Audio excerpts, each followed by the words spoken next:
welcome back to my channel. It's your girl SimplyKay back with another video. Welcome back to Fridays in Faith with SimplyKay. This is a little bit different scenery. I'm chilling on my couch, I'm relaxing.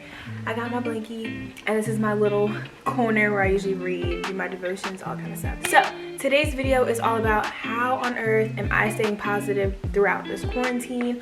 What are some things that I'm doing? More so kind of like a how am I staying positive with a little bit of like stuff from my Bible studies and stuff that I would like to share with you guys. So if you're interested on hearing how I'm staying positive, basically a message on how you can stay positive, just stay ready for this video. Don't forget to like, comment, and subscribe, and let's get into this video. Hello! So I think I'm gonna bring you guys with me today. I really want to record a video, but I don't know what to record. Hello guys, that's my jam! Seeing how this background makes it is giving you everything. Hello. Okay, so the first thing I have is this book called Don't Sweat the Small Stuff, and it's all small stuff. Simple ways to keep the little things from taking over your life, and it's by Richard Carlson. I actually, my parents basically kind of like have I call it a library in their house because they have so many books, it's not even funny, and I just find myself just taking them every here and there. But I am so glad that I found this book and I swiped it from them, because I try to read, will just open the book up randomly and read whatever it is for that day, but I purposely was trying to search for something in here that went along with how I'm staying positive throughout this quarantine. So I'm going to read something to you out of this book and then we'll go from there. So this whole chapter is called Realize the Power of Your Own Thoughts. If you were to become aware of only one mental dynamic, the most important one to know about would be the relationship between your thinking and the way you feel. It's important to realize that you are constantly thinking. Don't be fooled into believing that you are already aware of this fact. Think for a moment about your breathing. Until this moment, when you were reading the sentence, you had certainly lost sight of the fact that you were doing it. The truth is, unless you are out of breath, you simply forget that it's occurring. Thinking works in the same way. Because you're always doing it, it's easy to forget that it's happening, and it becomes invisible to you. Unlike breathing, however, forgetting that you are thinking can cause some serious problems in your life, such as unhappiness, anger, inner conflicts, and stress. The reason this is true is that your thinking will always come back to you as a feeling. There is a point-to-point relationship. Try getting angry without first having angry thoughts. Okay, now try feeling stressed out without first having stressful events, thoughts, or sad without sad thoughts, or jealous without thoughts of jealousy. You can't do it. It's impossible. The truth is, in order to experience a feeling, you must first have the thought that produces that feeling. Unhappiness doesn't and can't exist on its own. Unhappiness is the feeling that accompanies negative thinking about your life. In the absence of that thinking, the unhappiness or stress or jealousy can't exist. There is nothing to hold your negative feelings in place other than your own thinking. The next time you're feeling upset, notice your thinking. It will be negative. Remind yourself that it's your thinking that is negative, not your life.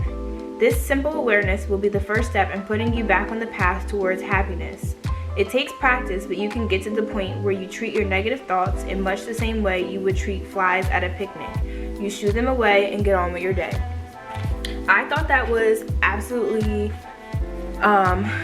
relevant, especially to my life. I guess I can say that in the past, and it's hard to not go towards the more negative outcome of any situation that you're put in or you come across. And like this whole coronavirus, it's like easy to be like to point out the negatives and say what is so bad about this whole situation. But I realized the more you dwell on negativity, the more you think negative, the more negative you feel. And like that's basically how you make the whole situation. Like if you're thinking negative, that's all it's gonna be. But if you think about the positives of everything and not dwell on anything that might be negative, it changes your whole life aspect. And I thought that did a really great job of saying like we are in control over what we feel. We can allow ourselves to let the negativity control everything, or we can switch our mindset and start thinking more positively and not letting those negative thoughts bring us down or drain us, because honestly throughout this whole time I feel like some people are negative, some people are trying to find the positivity in the situation, but it's hard because it's different. None of us have been through it, none of us have lived through it, but shifting the thoughts that you're having from negative to positive can really make an impact. So like some things that I've been trying to do is whenever I think of something negative, I'm like, well, this is out of my control, there's nothing I can do about it, and try to think of the positive. I try to just stop, try to get the negativity out of my head, and then I always realize that I feel a lot better. When you're constantly thinking of like doom and negativity, it brings you down, it brings your mood down, and you're not going to get any better, and you're just going to keep thinking about it and thinking about it.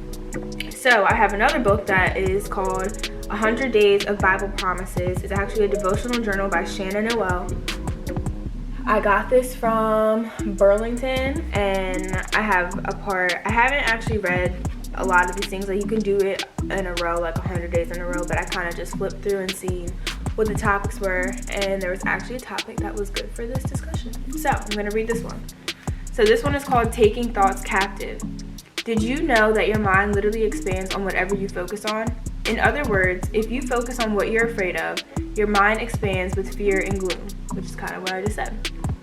If you think about what you're grateful for, your mind expands with optimism and contentment. So if you start your day with negative thoughts, stop. Make a conscious decision to take those thoughts captive and think on whatever is true and pure and lovely. After you do, the feelings will follow, and before you know it, peace will rule your day.